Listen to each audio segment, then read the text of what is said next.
श्री स्वामी समर्थ अद्भुत चरित्र गाथा भाग 1।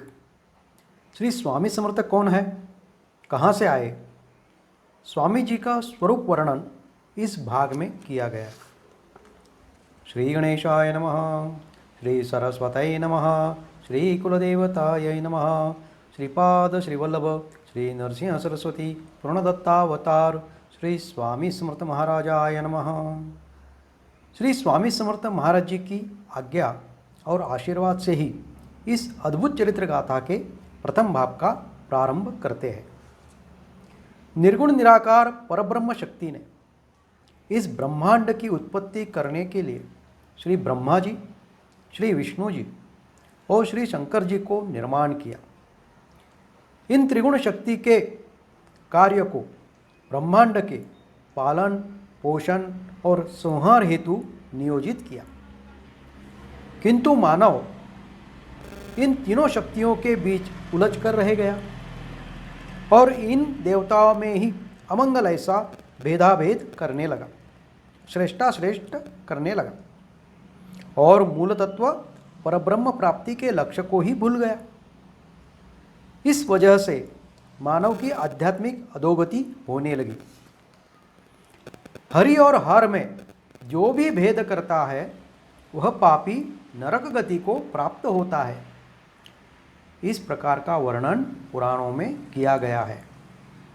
ऐसे मूढ़ मानवों के उत्थान करने हेतु गुरु की अत्यंत आवश्यकता होने लगी।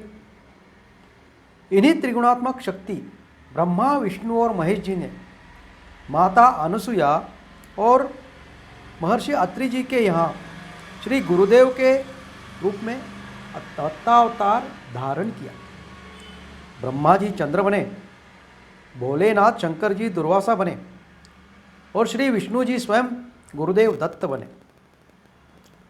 चंद्र और दुर्वासा जी ने अपनी सारी शक्ति, सारा सामर्थ्य श्री दत्त के रूप में स्थापित किया और इन त्रिगुण शक्तियों को श्री गुरुदेव दत्तात्रेय जी ने धारण किया।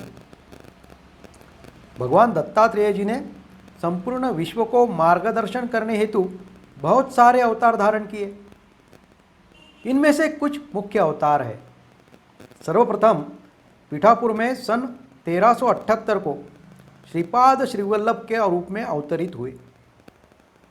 द्वितीय अवतार में महाराष्ट्र के विदर्भ में कारंजा नामक गांव में श्री नरसिंह सरस्वती नाम से 15 से 28 को अवतरित हुए और सन 1856 को श्री स्वामी समर्थ महाराज जी के रूप में, जिन्हें अक्कलकोट स्वामी जी के नाम से भी जाना जाता है, अक्कलकोट गांव में प्रकट हुए। स्वामी जी का जन्म कहाँ हुआ, स्वामी जी कहाँ से आए, उनके माता पिता कौन हैं, इन सवालों के जवाब कभी भी किसी को भी नहीं मिल पाए। एक अत्यंत प्रिय भक्त के आग्रह से स्वामी जी के ही मुख से कुछ शब्द निकले। हमारा नाम नृसिंह भान, दत्तनगर, मूल पुरुष, वड़ाचे झाड़ यानी बरगद का पेड़, मूल मूल, इससे आगे और कुछ नहीं। स्वामी जी के श्रेष्ठ भक्त श्री स्वामी सिद्ध जी ने मुंबई में श्री स्वामी समर्थ जयंती जी की शुरुआत की, यानी श्री स्वामी समर्थ महाराज के जन्म उत्सव की शुरुआत की। इनके कथन के अनुसार चैत्र शुद्ध द्वितीया के दिन धरती फाड़ के एक अष्टवर्षीय बाल मूर्ति प्रकट हुई। अपने एक भक्त की पुकार सुनकर 1149 में अष्टवर्षीय बाल मूर्ति प्रकट हुई, वही श्री स्वामी समर्थ महाराज है। और कुछ विद्वानों के कथनानुसार श्री नरसिंह सरस्वती स्वामी जी 300 साल तक करदली वन में तपश्चर्या करते रहे और बाद में श्री स्वामी समर्थ महाराज जी के रूप में प्रकट हुए। हम सब मंद बुद्धि मानव अगर परमात्मा शक्ति कहाँ से आई, कैसी आई, इसी बात को लेकर वक्त जाया करते रहे तो परमात्मा प्राप्ति के लिए इस नश्वर देह का उपयोग कब करेंगे? जहाँ हमारे अगले क्षण के जिंदगी का भरोसा नहीं, वहाँ हम इन सारे जंजाल में कब तक फंसे रहेंगे? जहाँ वेदों ने भी इस निर्गुण निराकार परमात्मा शक्ति को जानने में असमर्था व्यक्त की, वहाँ हम जैसे सामान्य मानव की क्या कथा? अर्थात हमें वही करना होगा जो सारे भक्त करते आए।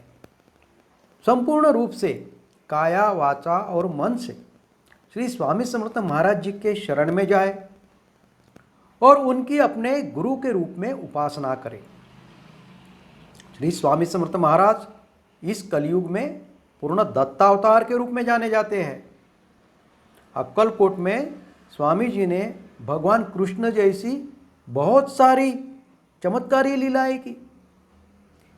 इन लीलाओं का कुछ वर्णन मराठी में एक बखर है जिसका नाम श्री स्वामी समर्थ है, उसमें किया गया है। श्री स्वामी जी ने भवव्याधि से पीड़ित सामान्य जन को आधार दिया, मार्गदर्शन करके सन्मार्ग का रास्ता दिखाया, धर्म पालन का उपदेश किया। श्री गुरुदेव दत्तात्रेय का विशेषण स्मर्तुगामी है। इसका अर्थ यह है कि स्मरण करते ही प्रकट होने वाले। इस विशेषण को श्री स्वामी जी ने असंख्य बार सिद्ध किया। अपने भक्तों की पुकार सुनकर भक्तों के सामने अनेकों बार प्रकट हुए। मैं माता सरस्वती जी की प्रार्थना करता हूँ कि स्वामी जी के स्वरूप वर्णन करने की शक्ति मुझे प्रदान करें। स्वामी जी का कद 6.5 से 7 फीट के करीब ऊंचा था। भव्य शरीर रचना, दिव्य प्रकाशित कांति, त्वचा का वर्ण गौरवर्णीय तांबे के समान, अजानुबाहु। कांति का तेज इतना दिव्य था कि उनकी ओर लगातार देखना मुश्किल था और वृत्ति अवधूत के जैसे। श्री स्वामी जी के चरण तो नवजात शिशु के चरणों समान कोमल थे। जिन्हें भी चरण स्पर्श करने का भाग्य नसीब हुआ वो कहते थे कि जैसे चरणों में हड्डी है ही नहीं। लेकिन जब स्वामी जी सहज साधारण चाल चलते थे तो सामान्य जन को उनके साथ दौड़ लगाकर चलना पड़ता था। अगर चरण इतने कोमल थे फिर भी धूप का, कांटों का, पत्थरों का कोई भी असर उन पर नहीं होता था। जब भी कभी किसी व्यक्ति को स्वामी जी दर्शन देना नहीं चाहते थे तब स्वामी जी इतनी जोर से हुंकार लगाते थे कि वह व्यक्ति डरकर चरण छूना ही भूल जाता था। जिन लोगों का आचरण धर्म संगत नहीं होता था उन लोगों को सारे पाप कर्मों का हिसाब स्वामी जी सारे समुदाय के सामने उजागर कर देते थे। इस वजह से मिथ्याचरण करने वाले, गलत आचरण करने वाले स्वामी जी के सामने जाने से डरते थे। श्री महाराज जी के सामने राजा और भिखारी एक समान थे। स्वामी जी के दर्शन करने हेतु आया हुआ भक्त कभी भी खाली हाथ नहीं लौटता था। सारे हिंदुस्तान से, सभी धर्म से, नानाविध पंथ से, नानाविध समुदाय के लोग स्वामी जी के दर्शन करने हेतु अक्कलकोट आते थे।